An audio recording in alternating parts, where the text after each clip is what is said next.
기도하겠습니다. 오늘 허락하신 말씀 함께 볼 텐데요. 우리 마가복음 11장 12절부터 19절까지 말씀. 우리 마가복음 11장 12절부터 19절까지 말씀 우리 함께 한 목소리로 같이 읽어볼까요? 시작. 이튿날 그들이 베다니에서 나왔을 때에 예수께서 시장하신지라 멀리서 잎사귀 있는 한 무화과 나무를 보시고 혹 그 나무에 무엇이 있을까 하여 가셨더니 가서 보신즉 잎사귀 외에 아무것도 없더라. 이는 무화과의 때가 아님이라. 예수께서 나무에게 말씀하여 이르시되 이제부터 영원토록 사람이 내게서 열매를 따먹지 못하리라 하시니 제 아들이 이를 듣더라. 그들이 예루살렘에 들어가니라. 예수께서 성전에 들어가사 성전 안에서 매매하는 자들을 내쫓으시며 돈 바꾸는 자들의 상과 비둘기 파는 자들의 의자를 둘러 엎으시며 아무나 물건을 가지고 성전 안으로 지나다님을 허락하지 아니하시고 이에 가르쳐 이르시되 기록된 바 내 집은 만민이 기도하는 집이라 칭찬을 받으리라고 하지 아니하였느냐. 너희는 강도의 소굴을 만들었도다 하시매. 대제장들과 서기관들이 듣고 예수를 어떻게 죽일까 하고 꾀하니 이는 무리가 다 그의 교훈을 놀랍게 여김으로 그를 두려워함이러라. 그리고 날이 저물매 그들이 성 밖으로 나갔더라. 아멘. 오늘 허락하신 하나님의 말씀이고요. 오늘은 하나님의 박수갈채 받는 방법이라는 제목으로 함께 말씀을 나누려고 합니다. 요즘 수요 말씀 읽기 시간에 우리 마가복음 말씀을 나누고 있어요. 마가복음의 분량만 따지면 뭐 마태나 누가나 요한복음에 비하면 좀 작다고 볼 수 있죠. 근데 마가복음을 쭉 묵상하다 보면 분량에 비해서 굉장히 풍성하다라는 느낌이 있고 좀 재미있어요. 왜냐하면 마가복음의 저자인 마가는 그만의 아주 독특한 글쓰기 방법을 가지고 있기 때문인데요. 이것을 샌드위치 구조라고 부릅니다. 여러분 샌드위치 아시죠? 빵과 빵 사이에 다른 야채를 넣어서 더 맛있고 더 풍성하게 먹는 거잖아요. 그런데 마가는 종종 마치 샌드위치와 같이 글을 쓰는 거예요. 쉽게 말씀드리면 이야기와 이야기 사이에 다른 이야기를 첨부해 줌을 통해서 그 이야기가 더 풍성해지고 더욱더 깊어지고 더욱더 재미있어지는 겁니다. 그것이 가장 잘 두드러지게 나타난 것이 마가복음 5장이라고 볼 수 있는데요. 아마 다 아시는 유명한 말씀인 것 같아요.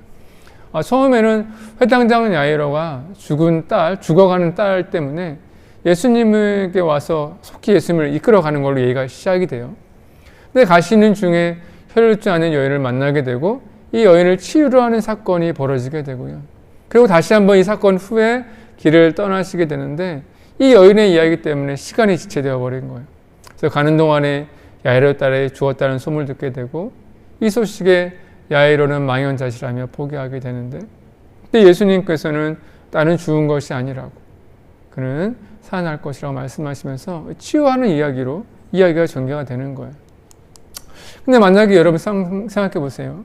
만약에 야이로의 딸의 이야기만 덜렁 써 있다면 이 혈루증 여인의 이야기가 없다면 아마 다른 기적의 이야기와 치유의 이야기와 다를 것이 없을 거란 말이죠. 하지만 두 이야기가 같이 있음을 통해서 치료의 이야기 또한 그런 나음의 이야기가 함께 있음을 통해서 이 의미가 더욱더 풍성해지고 여러분 잠깐 요약해 드려보셨겠지만 이 이야기가 더욱더 긴박해지고 다양해지는 거예요. 그러니까 읽는 그런 재미, 즐거움이 있습니다. 뿐만이 아니라 피라는 것과 시신이라는 것, 곧 10의 혈루증 앓은 여인의 상태라든지 죽은 야이로의 딸의 상태가 사실 이스라엘에서는 가장 부정하게 여기는 것 두 가지거든요. 이 두 가지를 함께 묶어놓음을 통해서 예수님이 부정함을 대하는 방법, 예수님이 그것을 회복시키시는 방법이 더 극대화돼서 나타나고 있고 그 안에 메시지를 더욱더 잘 들을 수 있게 되는 거죠. 마가복음은 이거를 잘하는 거예요. 그래서 많은 학자들이 얘기할 때에 마가의 직업이 선교사인데 선교사뿐만이 아니라 어쩌면 글을 전문으로 쓰는 글쓰기였을 거라고 주장하는 학자들이 있기도 한단 말입니다. 근데 제가 이 말씀 드리는 이유는 바로 오늘 말씀의 본문이 이 마가가 주로 쓰는 이 구조를 담고 있어요. 설명을 잠깐 드리면 12장부터 25장까지 말씀이 이제 하나의 말씀인데 12절부터 14절까지가 무화과 나무의 이야기가 시작이 되는 거예요. 예수님이 예루살렘으로 올라가시는데 시장하셔서 무화과 나무에 열매가 있을까 다가가시는데 열매가 없어서 이제 화를 내시는 부분을 시작하는 거예요. 근데 중간에 성전에 들어가셔서 장사꾼과 돈 바꾸는 사람, 비둘기 파는 자들을 내어 쫓는 이야기를 넣고 그 후에 다시 무화과 나무의 이야기를 넣고 있습니다. 그래서 이야기가 전형적인 마가복음의 샌드위치 구조를 가지고 있어요.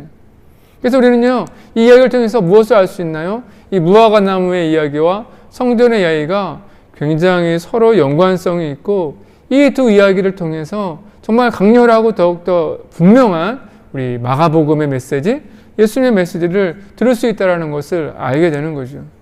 그래서 오늘은 이 본문 무화과 나무의 이야기와 이 성전의 이야기를 함께 묵상함을 통해서 그 안에서 마가복음이 정말 이렇게 던져주고 싶었던 그 이야기를 함께 나누고 이야기를 통해 주시는 예수님의 말씀을 듣기를 원합니다. 그런데 이 두 이야기를 각각 또 풀면 또 지려질 수 있기 때문에 오늘 특별히 무화과 나무와 성전의 공통점을 가지고 함께 말씀을 나누려고 합니다. 여러분, 무화과 나무와 성전이 어떤 공통점이 있을까요? 한번 생각해 보세요. 무화과 나무 열매와 성전. 두 가지를 따로 보면 굉장히 공통점이 없을 것 같아 보이는데 오늘 본문을 통해서 보면 이 두 개가 너무나도 공통점을 가지고 있고 마가의 공통점을 가지고 이 말씀을 풀어간다는 것을 깨닫게 돼요. 첫 번째, 무화과 나무와 이 성전의 공통점은요, 둘 다 사람이 모인다라는 공통점이 있어요. 이 시기가 이제 6월절 즈음에 일어난 말씀입니다. 그렇죠? 마지막 6월절이죠. 그런데 6월절은 아시는 것처럼 이스라엘에서 가장 큰 절기, 중요한 절기라서 많은 사람들이 모이는 거예요.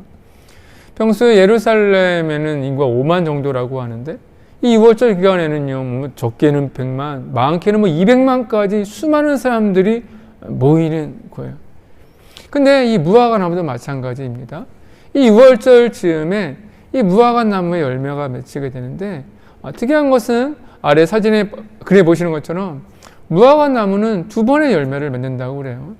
처음에 4월쯤에 3월부터 4월쯤에 한 번 처음에 무화과 나무가 열리게 되는데 이때는 잎 사이가 없이 열매가 먼저 열리는 거예요. 참 재미있죠. 그래서 이것을 파계 열매라고 부릅니다. 그 후에 6월달 정도에 잎이 무성할 때 다시 한번 열매가 맺히고 그것을 2달 정도 잘 갖고서 8월에 수확하게 되는데 이걸 우리가 잘 아는 그 무화과 열매, 맛있고 크고 이거를 테나라 열매라고 부릅니다. 그런데 이 두 가지 열매를 맺는 거예요. 봄 열매, 가을 열매. 참 특이하지 않습니까? 그런데 사실 이것이 흔하지는 않다고 해요. 모든 무화과 나무에서 이렇게 빠개와 테나가 열리는 것이 아니라 몇몇 종들에서 나타나게 되는데 그런데 중요한 건 지금 이 말씀이 이루어지고 있는 장소가 벳바게라는 그 지역이거든요. 벳바게라는 것이 무슨 뜻입니까? 벳은 집이고 파게는 오늘 이 열매예요. 그러니까는 파게 열매의 집이니까 이 지역에 평소에 이 두 가지 봄 열매와 가을 열매를 함께 맺는 이 나무들이 오래전부터 이곳에 많이 있었기 때문에 이런 지역의 이름이 생기는 거예요. 그래서 오늘 예수님께서 이 열매를 보고 가시는 것은요, 이미 잎이 무성하기 때문에 당연히 파게 열매가 있겠거니라 하면서 사람들이 모이게 되는 거죠. 근데 재미있는 게 이 파게 열매를 보시면 아시겠지만 잎 사이가 없이 열매만 있기 때문에 이 열매는 작고 사실 볼품이 없습니다. 상품성이 없다라는 거죠. 근데 이 열매가 보시는 것처럼 그렇게 적지가 않아요. 근데 주인의 입장에서는 이게 골칫거리인 게 이 파게 열매를 그냥 둔 상태에서 테나 열매를 맺히면 테나 열매가 잘 맺을 수가 없겠죠, 당연히. 그래서 이 파게 열매를 그래서 두 가지를 선택하게 돼요. 하나는 이것을 따서 버리는 거죠. 근데 이게 노동력이 필요하니까 이게 만만치 않습니다. 그래서 보통의 두 가지 방법을 선택하게 되는데 그것이 뭐냐면 주변 사람들에게 마음껏 먹으라고 개방해 두는 거예요. 또 6월절 즈음이 사실은 그런 굉장히 먹을 게 없는 기간이거든요. 그래서 유대인들, 특별히 이 주변에 사는 가난한 사람들에게 이 파게 열매는요, 굉장한 선물과 같은 거죠. 그래서 이 파게 열매를 먹기 위해 많은 사람들이 모이는 거예요. 그러니까 무화과 나무 열매와 성전의 특징, 유월절 주변에는 사람들이 모인다라는 공통점을 가지고 있습니다. 그래서 예수님도 이곳에 모이는 거예요. 두 번째, 무화과 나무 열매와 성전의 공통점이 있는데 이곳이 어떤 곳입니까? 바로 은혜의 장소라는 거죠.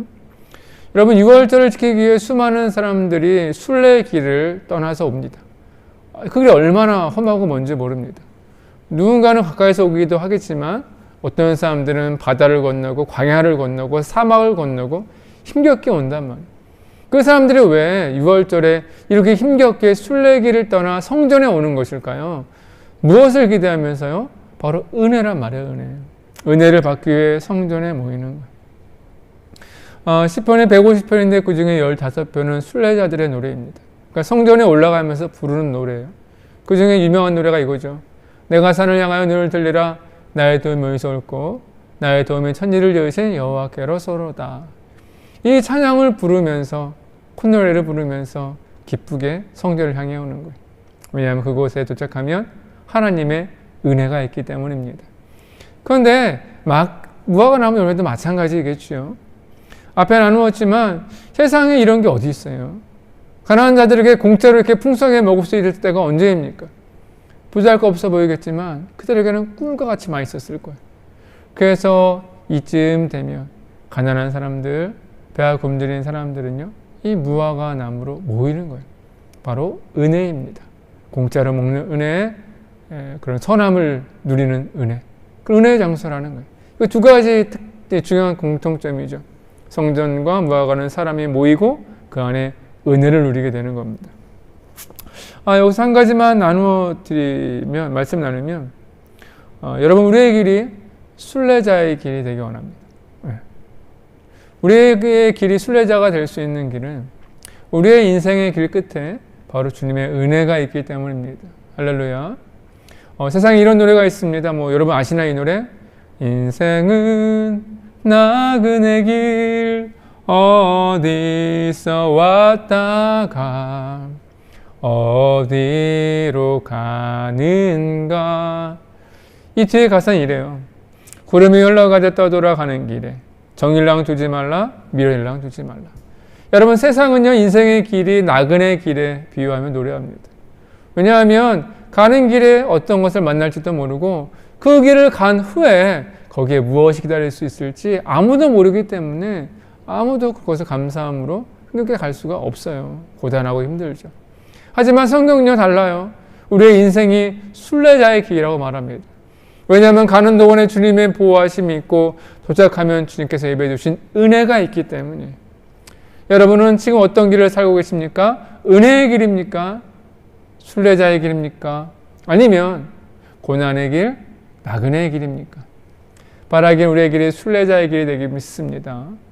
우리가 순례자의 길을 갈 때 찬양을 부르며 콧노래를 부르며 오늘 우리와 함께하는 모두가 되기를 축복합니다. 세 가지 공통점을 나눌 텐데 여기서부터 이제 심각해지는 거예요.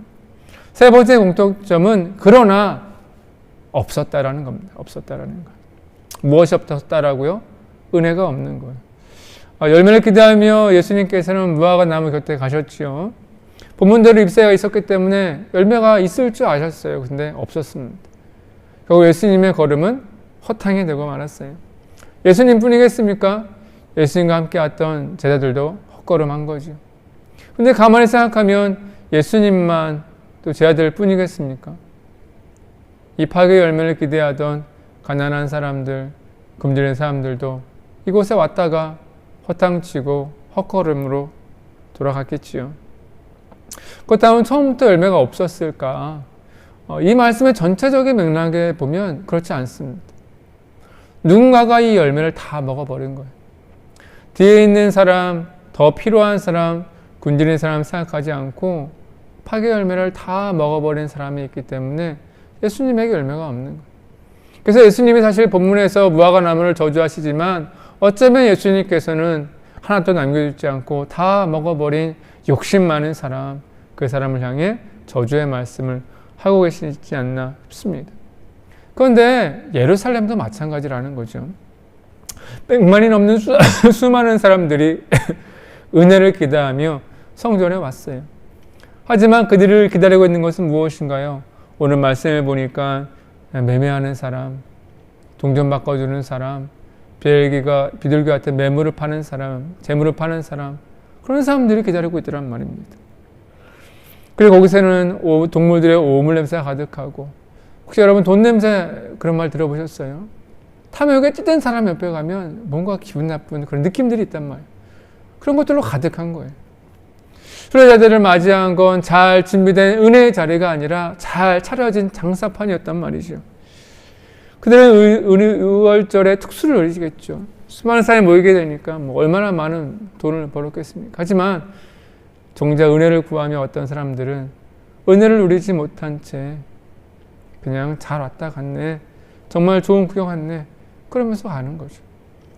예수님은 그들을 향해 은혜를 빼앗겼다라고, 너희가 은혜를 빼앗았다라고 말하는데, 무화과 나무와 성전은 그런 의미에서 같은 공통점을 가지고 있어요. 은혜가 없었고 예수님 앞에 엄청 큰 혼남을 당하죠. 여기서 한 가지만 나눴으면 좋겠는데, 번외입니다. 번외 공통점이 하나가 있다면 성전과 무화과 나무는 공통점이 있는데 바로 존재의 목적이 있다는 거죠. 무엇입니까? 은혜를 나누어 주는 겁니다. 이것이 이제 그들의 목적인 것 같아요. 그들은 찾아오는 사람들, 성전에 찾아오는 사람들, 열매를 외쳐왔던 사람들에게 배고픔을 달래주고 은혜를 주어야 하는 거예요. 또 하나의 공통점이 있다면 성전과 무화과 나무는요, 구약에는 이스라엘을 상징했고 지금은 바로 교회와 성도들을 상징한다는 공통점이 있습니다. 한번 정확해 보죠. 여러분, 우리는요 바로 성전과 무화과 나무와 같은 존재입니다. 그렇다면 우리의 존재의 목적은 무엇인가요? 나누어주는 거거든요. 여러분, 우리가 오해하는 것이 교회 나올 때 우리는 은혜를 받기 위해 나옵니다. 그렇죠? 네. 물론 은혜를 갈급하고 은혜를 받고 싶어하는 건 당연한 거예요. 그것을 뭐라고 할 수는 없어요. 그것이 없는 게 더 이상해요. 하지만 그것보다 더 중요한 건 우리는 은혜를 받아야 하는 존재임과 동시에 은혜를 나누어 주어야 하는 존재라는 것을 잊지 말아야 한다는 거예요. 예를 들어 볼게요. 여러분, 그리스도인들에게 믿음 참 중요하지 않겠습니까? 그렇다면 여러분 성경에 믿음이 몇 번 나올까요? 272번 나옵니다. 믿음만큼 중요한 게 사랑입니다. 사랑이 없으면 안 돼요. 그럼 성경에 중요한 사랑은 몇 번 나올까요? 714번입니다. 근데 만약에 성경에 이 믿음과 사랑보다 더 많이 나온 단어가 있다면 여러분, 그것은 물론 믿음과 사랑만큼은 아니겠지만 그만큼 중요하다는 것 아니겠습니까? 근데 놀라지 마십시오. 주다라는 말씀이 무려 2162번이 기록되어 있어요. 물론 그 한 말씀 한 말씀은 다 찾아봐야겠지만 그 방향성만을 본다면 성경은 받아야 하는 것보다 주어야 하는 건 나눠야 하는 것이 중요하다고 하는 말씀은 틀린 것이 아니란 말입니다. 그런데 성경은요, 그냥 주라는 말씀이 아니에요. 우리 성경 두 구절만 볼게요. 마가복음 10장 8절입니다. 너희가 거저받았으니 거저주라. 고린도후서 9장 8절입니다.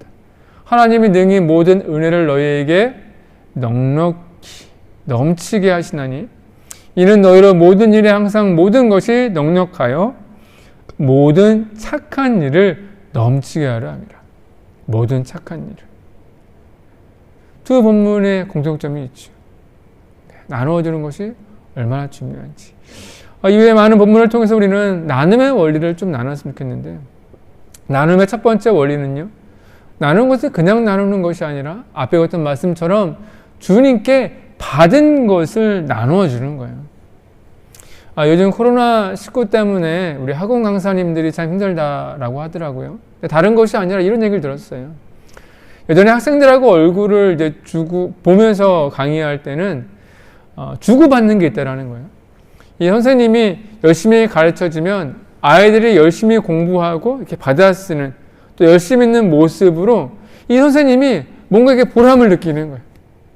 그래서 강의하면서 주고받는 이 에너지가 있기 때문에, 힘이 있기 때문에 몇 화요일 강의에도 그렇게 힘들지가 않았었는데, 근데 코로나19 때문에 이제 온라인으로 강의하는 시간이 많지 않습니까? 근데 온라인은 주고받는 것이 아니라 일방적으로 주는 것 같은 거예요. 그래서 받는 거 없이 주다 보니까 예전에 몇 타임 할 때보다 오히려 1시간 강의하는 것이 온라인으로는 더 힘들다라는 이야기를 들었습니다. 네, 마찬가지입니다. 하나님이 우리에게 주라고 말씀하신 것은 말씀해 보니까 그냥 우리 것을 일방적으로 다 나눠주라라는 퍼주라는 말씀이 아니었죠. 하나님께서 주신 것을 그것을 나눠주라고 말씀하고 있어요. 근데 원칙적으로 보면요, 하나님께 받은 것은 하나님께 돌려드리는 것이 맞죠. 네.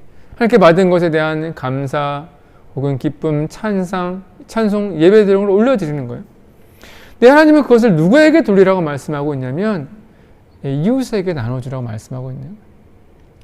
원칙적으로 하나님께 올려드려야 되는데 그것을 방을 받고 이웃에게 나눠주라는 거예요. 여러분, 성경에 나눠주는 것을 혹은 나눠주지 않는 것을 죄라고 말씀하실까요? 말씀하지 않을까요? 죄라고 왔어요. 그 이유가 무엇입니까? 하나님께 드려야 하는 것에 방향을 바꿔 이웃에게 주는 건데 하나님은 그것을 나에게 준 것으로 받는다고 말씀하셨기 때문에 나누는 것은 복이고 나누지 않는 것은 죄가 되는 거예요. 네, 그런 이유입니다. 두 번째 원리는 나누어 주면요 더 넘치게 주신대요. 사도 바울은 하나님께서 우리에게 넉넉히 주신다고 말씀하고 있죠. 근데 넉넉히 주시는 이유가 뭡니까? 더 넉넉하게 나누기 위해 더 넉넉함을 주신다는 이 말씀이에요. 여러분 어떠세요? 우리는요 사실 은혜 받고 싶습니다. 은혜도 받고 싶고 복도 받고 싶고 이런 거 다 받고 싶어요. 근데 사도 바울은 이미 우리가 넉넉히 받았다고 말씀하고 있어요. 여기에 중요한 메시지가 있죠. 여러분에게 하나님은 어떤 분이십니까? 인색 같은 하나님이십니까? 아니면 좀 넉넉하게 주시는 하나님이십니까? 넉넉하게 주시는 하나님임을 고백하기 바랍니다. 지난주부터 제가 잠깐 말씀드리지만 올 12월은 저에게 좀 다른 12월과는 좀 다르게 느껴지는 것 같아요. 올해 한 해를 들여다보면 이런 느낌을 많이 들어요. 하나님 앞에 내가 해드린 게 하나도 없나 보다. 또한 여러분에게도 성도님들에게도 올해는 정말 성도님들에게 해드린 게 하나도 없나 보다. 그런 마음이 정말 많이 들어요. 왜냐하면 코로나19 때문에 너무 어려웠잖아요. 만나기도 어렵고 하기도 어렵고. 근데 그러면서 이제 올해 한 해를 정산해 보는 거, 정산. 근데 재미난 것을 발견하게 됐어요. 지금 가진 건 없어요. 부족합니다. 그런데 받은 게 이렇게 많은 거예요. 받은 게. 올해 우리 교회 지령을 봤을 때 지금 남아있는 게 뭐 거의 없습니다. 거의 마이너스인데. 그런데 지금 우리가 지금 예배드리고 교회가 이렇게 세워져 있는 것은 한 해 동안 우리를 후원해 주시고 도와주신 분들이 너무 많아요. 그분들 덕에 있는 거예요. 하나님의 은혜도 마찬가지입니다. 내가 하나님 앞에 드린 것은 없었는데 하나님이 내게 주신 건 너무 많아요. 올해 특별히 코로나19의 12월을 보내면서 한 해를 돌아볼 때 그 은혜가 느려져요. 너무 많이 받고 있었구나. 네. 여러분, 이거 여러분들의 믿음의 고백 되길 소망합니다. 하나님은요, 우리에게 이미 넉넉하게 주셨어요. 우리가 나누지 못해서 그래. 상황 때문에, 여러 가지 이유 때문에. 하지만 우리가 나눠졌을 때에 놀라운 기쁨과 축복이 있는데 그것은 세 번째 공통점 원리에 있습니다. 세 번째 원리에 있습니다. 나눔의 세 번째 원리는 나눔의 보상이 하늘에서 놀라운 잔치가 된다는 사실입니다. 고린도서에서 사도 바울은요, 아까 그 넉넉한 말씀을 나눔과 동시에 그 밑에 시편 122편 9절의 말씀을 인용했는데 이 말씀입니다. 그가 재물을 흩어 빈궁한 자들에게 주었으니 그의 의가 영구히 있고 그의 뿔이 영광 중에 들리리로다. 앞에 제가 나누었지만 하나님은요, 나누어주는 것을 의라고 말씀하고 있고 영원히 기억한다고 말씀하고 있어요. 말씀드린 대로 하나님이 받은 것을 하나님께 나누어드린 것의 방향을 바꾸어서 이웃에게 나누어 주었는데 그것을 하나님은 나에게 준 것이라 여기시기 때문에 의가 되는 거죠. 그런데 특이한 것은 그 다음에 이겁니다. 그의 뿔의 영광 중에 들리리다. 이게 중요한 표현인 거예요. 여러분, 뿔에 들린다라는 것은 유대 문화에서 어떤 의미일까요? 최고의 극찬, 최고의 찬사. 그럴 때 뿔을 들린다라는 그런 표현을 쓴다고 합니다. 예를 들어 드릴게요. 모차르트 같은 위대한 연주자가 있어요. 작곡가가 있는데 황제와 귀족들 앞에서 연주를 하는 거예요. 그 연주가 너무나도 굉장했어요. 연주가 마친 다음에 어떤 일이 벌어질까요? 황제가 일어나 브라보를 외치고 브라보 박수를 보내는. 그때 함께 듣고 있던 주변의 많은 관객들이 함께 일어나서 박수와 환호를 보내는. 이때 이 브라보, 이때 이 박수와 이 갈채를 뭐라고 부르냐면 유대에서는 뿔을 들린다라는 표현, 영광이 들려왔다, 영화가 올라왔다라는 표현을 쓰는 거예요. 여러분 무슨 말입니까? 우리가 나눔을 할 때에 아까 말씀했처럼 빈궁에 처한 자들을 도와줄 때에 하늘에서 박수 갈채를 쳐주시고 우리 향해서. 근데 거기서 끝나겠습니까? 연주를 끝난 다음에 황제는 어떡할까요? 이 위대한 작곡가에게 더 많은 작품을 듣고 싶어서, 더 위대한 작품들을 나눠주고 싶어서 그의 후견자가 돼요. 후원자가 돼요. 그래서 그의 삶을 돌봐주는 겁니다. 마찬가지 아니겠어요?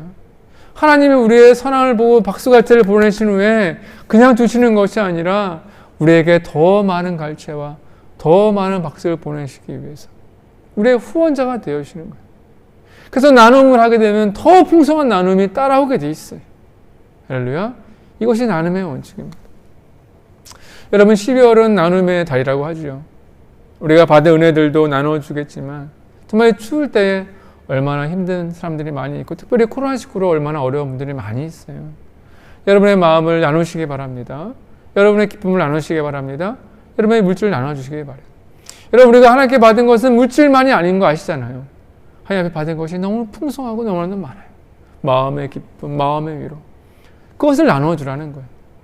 어떤 분은 따뜻한 미소를 나눠주고 어떤 분은 감사의 말을 나눠주고 어떤 분은 도움의 손길을 나눠주고 어떤 분은 물질로 나눠주시고 다양한 방법으로 나눠주십시오. 그러면 하나님께서 여러분을 향해서 오브라보 박수를 치시면서 여러분의 후견자가 되어주시며 더 큰 나눔을 할 수 있도록 도와주실 겁니다. 그렇게 하실 거죠? 축복합니다. 이 은혜 나눔의 축복이 여러분에게 있길 축복합니다. 말씀으로 돌아가서 본문의 무화과 나무와 성전은 은혜가 없었지요. 예수님은 성전에 올라가셨습니다. 그 다음에 어떻게 하셨지요? 물건 파는 자들과 돈을 바꾸는 사람들과 재물을 파는 사람들을 다 쫓으시면서 이렇게 말씀하셨지요. 이에 가르쳐 이르시되 기록된 바 내 집은 만민이 기도하는 집이라 칭찬받으리라 하지 아니하였느냐? 너희는 강도의 소굴을 만들었도다. 예수님의 말씀은 만민이 찾아와 은혜를 누리고 기도해야 되는 곳인데 너희가 강도가 되어 그들의 은혜를 빼앗아 버렸다. 너희들이 강도의 속을 만들었다라고 말씀하신 거예요. 근데 여러분 여기서 말씀을 묵상하면서 한 가지 의문이 들었어요. 그렇다면 강도는 누구일까? 당연히 첫 번째는 물건 파는 사람들, 또 돈을 바꾸던 사람들, 재물을 팔던 사람들이 당연히 강도 역할을 했겠죠. 근데 마가복음에는 한 부류의 사람이 더 등장하게 됩니다. 그것을 잠깐 나누고 싶어요. 저는 오늘 본문의 설교를 여러 번 했던 기억이 나는데 저는 이렇게 정리했던 것 같아요. 오늘 예수님께서 이 성전을 정화하신 곳은 이방인의 뜰인데 이방인의 뜰은 원래 이방인들이 예배하기 위해 마련된 곳인데 유다인들을 경멸하고 멸시했던 유대인들은 그들의 자유를 빼앗아 장사하는 곳으로 만들어 두었고 예수님은 이곳에서 모든 것을 청소하시고 정화하심을 통해서 다시 이곳이 이방인들이 예배하는 곳으로 바꿔오셨다라고 설교했던 것이 기억이 나요. 아마 보통 이런 설교를 많이 하실 것 같아요. 근데 오늘 말씀을 준비하면서 한 가지 의문이 드는 거예요. 그렇다면 이방인의 뜰은 언제부터 있었을까? 그러면서 이제 말씀을 공부하고 자료를 찾기 시작했습니다. 그런데 이전에는 몰랐던 사실을 깨닫게 됐어요. 여러분 예를 들어서 이방인의 뜰이 언제부터 있었을 것 같아요? 한번 생각해 보자고요. 이 말씀 준비하면서 기독교 한 저널을 보았습니다. 저널. 거기에서 어떤 목사님이 연구하시고 깨닫게 되신 것을 기고하신 글에서 보니까 여기에 대한 합당한 지혜가 있는 거예요. 그것을 나눠드리겠습니다. 여러분 이스라엘은 지금까지 죄송합니다. 세 번의 성전이 있었지요. 첫 번째는 솔로몬이 지은 정말로 모든 사람의 자랑거리였던 솔로몬 성전이 있고요. 두 번째는 바벨론에 의해서 파괴되었던 그러나 포로기 때에 다시 한번 재건되었던 수르바벨 성전이 있습니다. 이것은 굉장히 작고 초라했다라고 알고 있어요. 그 다음에 세 번째 성전이 있는데 그것은 바로 헤롯 대왕이 왕이 되면서 다시 재건축했던 헤롯 성전이 세 가지가 있어요. 여러분, 이게 솔로몬의 성전과 스룹바벨 성전과 헤롯 성전 중에 이방인의 뜰이 언제부터 있었을까요? 솔로몬의 성전, 스룹바벨 성전, 헤롯 대왕의 성전. 예, 정답은 헤롯 대왕의 성전부터예요. 네. 이전에는요, 뭐 큰 뜰이라는 그런 것은 있었지만 이방인들에 마련된 이방인의 뜰은 없었어요. 네. 이것이 참 특이한 것인데, 자, 그래서 조금 더 자세하게 한번 설명해 드릴게요. 헤롯 대왕은 처음에 왕이 되면서 헤롯 성전을 지었습니다. 근데 그에게는 성전을 지으면서 두 가지 큰 야심이 있었어요. 첫 번째는 그는 로마 제국에서 세운 유대인의 왕이었지만 그는 유대인도 아니었고 로마인도 아니었어요. 그는 이듬해 이방인인데 유대인의 왕이 된 거예요. 근데 전에 말씀드렸지만 유대인들은요, 통치하기가 굉장히 까다로운 민족으로 이미 소문이 자자했단 말입니다. 그런데 이듬해 이방 출신인 이 헤롯이 왕이 되면서 이 유대인들의 마음을 사로잡기 위해 성전을 지은 거예요. 그래서 그림을 보시겠지만 이전에 그 영광스러운 솔로몬의 성전과 헤롯 성전을 비교해 보면 이 규모가 비교가 안 돼요. 엄청나게 큰 거예요. 근데 한 가지 더 야심이 있었습니다. 예루살렘 같은 경우는 아프리카와 유럽과 아시아를 연결해주는 길목에 있지 않습니까? 그래서 수많은 사람들이 있는데 그 전월에 재미나게 표현하셨어요. 헤롯 대왕은 성전 테마파크를 지음으로써 절기 때는 유대인들에게, 평상시에는 여행객들에게 이 수입을 얻으려고 했다라는 야심이 있었다라는 거예요. 여러분들 역사문헌에 보니까 이 헤롯 성전은 지중해 연안에 있던 수많은 성전 중에 가장 아름다웠다라고 합니다. 이스라엘에 석회암이 많은데 이 성전을 석회암으로 지어서 하얀 빛인데 그곳에 이제 금박 같은 걸 씌우지 않습니까? 아침에 해가 비추면 거기에서 반사되어 나오는 그 밝은 빛이 얼마나 아름다운지 입을 다 벌렸다라는 거예요. 탈무드에 이렇게 기록하고 있죠. 만일 당신이 평생에 성전을 본 적이 없다면 아름다운 건물을 보았다고 말을 하지 마십시오 라는 말이 있을 정도로 유명했다라는 거예요. 내용을 보면 헤롯 대왕은 정말로 성전 테마파크를 만들려고 했던 것이 분명해 보입니다. 왜냐하면 헤롯 대왕이 믿음으로 이렇게 성전을 크게 지었다라고는 이해할 수 없지요. 그래서 이 두 가지 조건, 유대인들의 마음을 얻을 수 있는 아름다운 성전, 여행객들의 마음을 사로잡을 수 있는 정말로 아름다운 그런 관광지, 이 두 가지를 충족하기 위해서 어떻게 해야 될까요? 제가 그림 하나 보여드리겠습니다. 이거 헤롯 대왕이 지은 전체 예루살렘 성과 성전의 모습인데요. 안쪽에 있는 것이 성전이고 바깥쪽에 있는 것이 이방인의 뜰입니다. 그런데 그 중간에 혹시 네모나게 서 있는 거 보이세요? 네모나게 성전과 뜰 사이에. 그게 뭐냐면 1.5m 정도의 경계담이에요. 그래서 어떻게 하냐면 이방인들이 이방인의 뜰까지 올 수 있어요. 하지만 성전에서 예배하는 유대인들을 방해하면 안 되기 때문에 그 경계를 두는 겁니다. 그래서 이방인의 뜰의 원래 기능이 뭐냐면 헤롯의 성전 안에서는 바로 여행이라든지 관광객들이 마지막까지 들어와 아름다운 성전을 구경할 수 있는 곳이 이방인의 뜰이었다라는 거고, 뜰 경계담을 안쪽으로 들어가면 예배를 드릴 수 있는 이스라엘의 뜰이라고 구별하였다라는 거죠. 그래서 그 전월에서 뭐라고 말하냐면 이방인의 뜰의 목적이 이방인들이 예배하기 위한 것이 아니라 이방인의 그 관광객들이 와서 성전을 구경할 수 있도록 제안해 둔 이방인들을 위한 공간이었다라는 거예요. 이해가 되십니까? 근데 이 해석이 납득이 되는 거예요. 왜냐하면 이것이 다른 성전들의 그림과 비교해 보면 이것이 납득이 돼요. 그런데 이렇게 이해를 돌려보니까 오늘 말씀이 새로운 관점이 생기는 겁니다. 그러니까 이런 상태에서 평소에는 문제가 생길 게 없어요. 이방인들 이방인 나름대로 이제 구경을 하고, 이스라엘 사람들은 그 이스라엘의 뜰 안에서 성전에서 자유롭게 예배를 드리면 되는 거예요. 그런데 유월절과 같이 큰 절기 때는 달라지는 겁니다. 워낙 수많은 유대인들이 몰려 들어가다 보니까 유대인들을 위한 장소가 더욱더 필요하게 되고, 그들을 향해서 재물을 팔고 성전에서만 사용하는 동전을 바꿔주는 사람들이 몰려 들어가기 시작하게 되는데, 자연스럽게 성전 안에서는 하지 못하니까 이방인의 뜰에 이 장사판이 벌어지게 되는 거예요. 근데 그래서 이제 예수님이 성전에 들어갔을 때 이런 사람들 쫓아내시는 거예요. 그들이 예루살렘에 들어가 아니라 예수께서 성전에 들어가서 성전 안에서 세 번의 사람들, 첫 번째는 매매하는 자들, 두 번째는 돈을 바꾸는 사람들, 세 번째는 재물을 파는 사람들을 정리하시는 거예요. 이방인들에서. 여기까지 이해가 되시죠? 근데 마가복음에 한 사람의 부류가 또 있어요. 16절이죠. 아무나 물건을 가지고 성전 안으로 지나다니면 허락하지 아니하시고. 무슨 뜻입니까? 어떠한 사람들이 물건을 가지고 이 성전 안과 성전 밖, 이방인의 뜰과 이스라엘의 딸 사이를 오고 가는 사람들이 있었는데, 그 사람들 예수님께서 하지 못하도록, 왔다 갔다 하지 못하도록 막아두었다라는 거예요.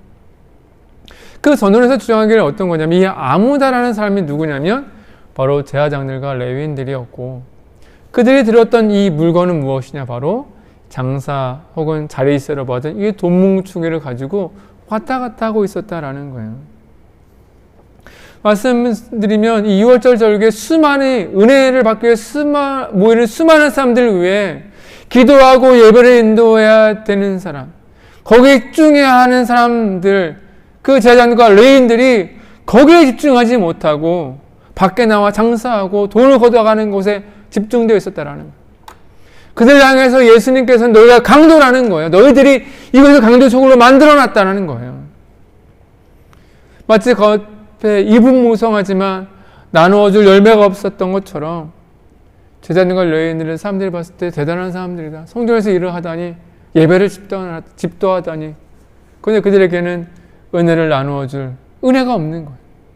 나누어줄 믿음이 없는 거예요. 그런 사람을 향해서 강도라고, 강도의 소굴을 만들었다라고 혼쭐 내시는 거죠. 이 이야기에, 이 해설에 동의하셔도 되고 동의하지 않으셔도 되지만, 적어도 마가복음에서는 이 전월의 주장이 좀 이렇게 원리가 맞는 것 같아요. 예수님은 이방인의 뜰에서 나오지 말아야 될 사람, 하지 말아야 될 사람들이 돈 때문에 왔다 갔다 하는 모습을 보면서 정말로 화가 나신 거죠. 이 말씀을 묵상하는데 제일 먼저 사실 발이 저린 게 저더라고요. 여러분, 레위인 제사장 하면 누가 가장 먼저 떠오르십니까? 지금으로 따지면 목회자들이죠. 말씀과 기도에 집중해야 되는 목회자들이 그렇지 않고 다른 데 정신이 팔려있고 다른 곳에 집중하고 있다면, 가지 말아야 될 곳에 나와 있고 들어가지 말아야 할 곳에 들어가고 있다면 이거 안 된단 말입니다. 예수님한테 혼나야죠. 저 올해 한 해 저를 저다 보니까 저도 많이 반성하고 되고, 정말 가슴을 치면서 주님 앞에 다시 돌아오는 시간을 갖게 되더라고요. 두 번째는 전에 말씀드렸지만, 여러분, 하나님 앞에 여러분들도 제사장과 레위인이라고 말씀드렸지요. 하나님은 여러분들도 구별하여 부르셨고요. 여러분에게 말씀을 맡기셨어요. 여러분에게 복음을 맡기셨습니다. 여러분에게 아까 나누었지만 나누어줄 것들을 많이 맡기셨어요. 여러분들도 그것들을 나누어줘야 되는 사람이에요. 근데 여러분의 삶이 거기 집중되지 않고 엉뚱한 곳에 있다면 이거 문제 아니겠습니까? 여러분들 또한 나누어줘야 할 것을 나누지 못하고 들어가지 말아야 될 곳, 하지 말아야 될 곳에 오고 가고 있다면 여러분 또한 예수 앞에 혼나야겠죠. 반성하면서 오늘 말씀을 읽게 됩니다. 그런데 우리가 읽진 않았지만 예수님께서 오늘 말씀을 종합하시면서 22절과 25절에 이 말씀을 기도로 정리해 주세요. 꼭 예수님께서 그리스도인이 집중해야 되는 것, 반드시 놓치지 말아야 되는 것, 기도하기 위해 들어가야 하는 것이 중요하다고 말씀하시는 거죠. 레위인의 제사장도 마찬가지고 성도와 무화과나 같은 성도도 마찬가지. 그래서 기도에 대한 것을 세 가지만 여러분 나눠드리겠습니다. 첫 번째는 여러분 기도의 예배가 있어요. 예배가 기도입니다. 지금 예배의 모형이라고 할 수 있는 구약의 제사는 사실 기도하는 시간이에요. 용서를 구하고 은혜를 구하고 화해를 구하는 기도의 시간이 제사입니다. 그래서 예배의 본질은 기도에 있는 거예요. 여러분이 예배에 집중하고 예배에 마음을 쏟고 예배당에 정말 정성을 다해 나오는 것은요, 기도하는 것과 다르지 않아요. 먼저 여러분의 예배가 회복되어야 됩니다. 두 번째는 말할 것도 없이 입술의 기도가 회복되어야 돼요. 여러분, 우리의 입술은요, 기도하는 입술입니다. 우리의 입술에 집중해야 될 것은 기도입니다. 우리 입술에 담지 말아야 될 것은 어떤 건지 아시겠죠? 말씀드리지 않아도. 우리의 입술의 기도가 사라지게 된다면, 기도에 다른 것이 붙어있게 된다면 우리의 입술은요, 강도와 같아 돼요. 다른 사람에게 상처를 주는 입술이 되고 다른 사람의 것을 빼앗는 입술이 됩니다. 그래서 먼저 여러분의 입술이 회복되어야 돼요. 그래서 아마 예수님이 기도에 대해서 말씀하신 것 같아요. 세 번째는 마음으로 기도하는 것이 정말 열려야 합니다. 마음으로 기도하는 것은 이 말씀인 것 같아요. 쉬지 말고 기도하라. 무슨 말인가요? 우리 일할 때 밥을 하거나 빨래를 하거나 누굴 만날 때에 입술로 하지 못해도 마음으로는 함께 할 수 있어요. 그렇죠? 우리 마음의 기도를 통해 항상 기도를 실천할 수 있습니다. 근데 중요한 건 여러분의 마음에 무엇이 담겨져 있느냐, 여러분의 마음에 무엇에 집중하고 있느냐, 그것이 문제겠죠.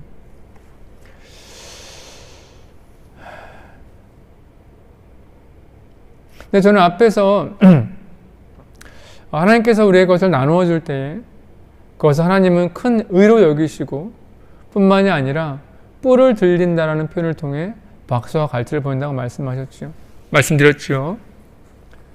근데 예수님께서 무화과 나무와 성전의 이야기를 통해 나눔에 대해서, 은혜와 기도에 대해서 말씀하신 것을 보면 우리가 나눌 수 있는 가장 큰 거, 가장 풍성한 것은 다른 것이 아니라 기도라는 마음을 주셨어요. 그렇죠? 네.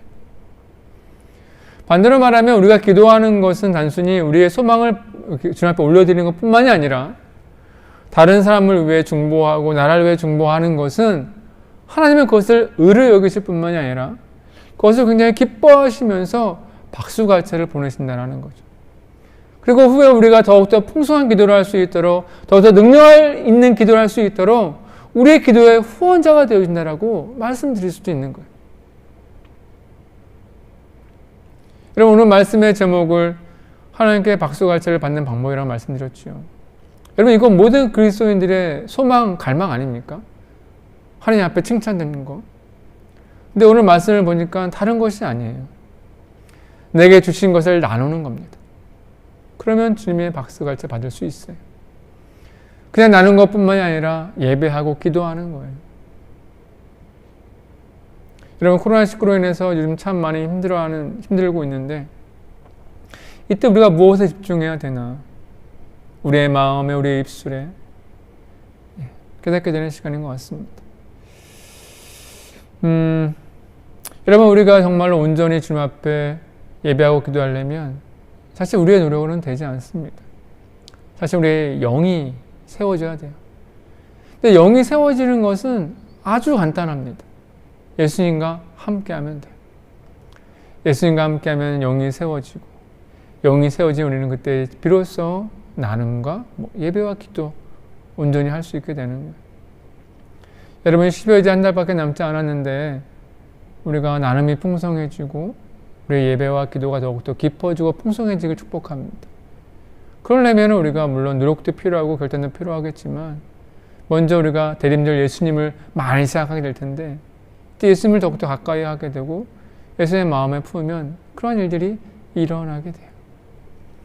또 하나는 제가 올해 한 해를 돌아다보면서 가진 것을 세어보니까요, 언제나 부족해. 그러나 받은 것을 헤아려 보면 언제나 넉넉합니다. 말씀 정리할 텐데 여러분, 올해 한 해 여러분이 가진 것이 무엇이 남았나 거기 집중하지 말고 내가 주님께 받은, 또한 주변에서 받은 은혜가 얼마나 많았나를 헤아려 보시면 아마도 오늘 말씀이 실천하시는데 아마 그렇게 어렵진 않을 것 같아요. 우리 함께 기도하겠습니다. 하나님, 오늘 말씀이 우리의 생명의 말씀이 되게 해주시옵소서. 우리의 소원이 하나님 앞에 기쁨이 되고 주님의 박수와 갈채를 받는 것인데, 잘했다 나의 충성된 종아, 잘했다 내 자녀라는 그 칭찬 듣고 싶은 건데, 오늘 말씀을 보니까 주님 주신 건 내가 혼자 취하는 것이 아니라 나눠주는 거예요. 또 예수님의 마지막 결론의 말씀처럼 기도하는 겁니다. 예배하는 거예요. 우리가 이것을 놓치지 않게 하시고 12월 한 달 동안 이 말씀 가운데 충만하게 이루어지도록 인도하여 주옵시고, 우리가 12월을 보내면서 남은 것이 얼마나 되나, 가진 것이 얼마나 되나 헤아려 보는 것이 아니라 한 해 동안 주신 넉넉한 은혜, 풍성한 은혜, 수많은 이들에게 도움받았고 위로받았던 수많은 은혜 거듭 헤아려 보며 나눠줄 수 있는 우리가 될 수 있도록 인도하여 주시옵소서. 축도하겠습니다. 이제는 성부 하나님의 크신 사랑과 성자 예수님의 동행하심, 그리고 성령 하나님의 이끄심과 돌보심이 나누어주는 삶을 살기로, 기도하고 예배하는 자로 살기로, 주님께만 집중하기로 결단하는 우리 모든 성도들의 삶과 머리 위에 지금부터 여기까지 함께 하시기를 간절히 축원하옵나이다. 아멘.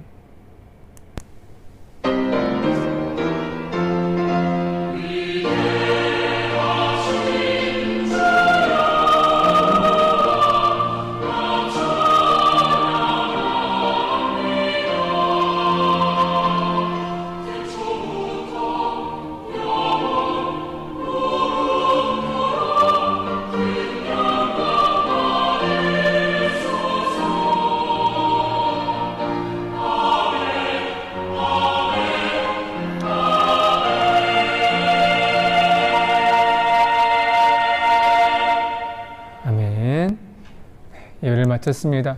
우리 사랑하는 성도 여러분, 우리 12월 한 달 따뜻한 한 달 되시고요. 코로나19가 지금 참 어려운 가운데 있는데 여러분 모두 안전하길, 또 건강하시기를 기도하겠습니다. 우리 다음 주에 오후 2시에 한 번 더 다시 뵙도록 하겠습니다. 여러분 수고하셨습니다.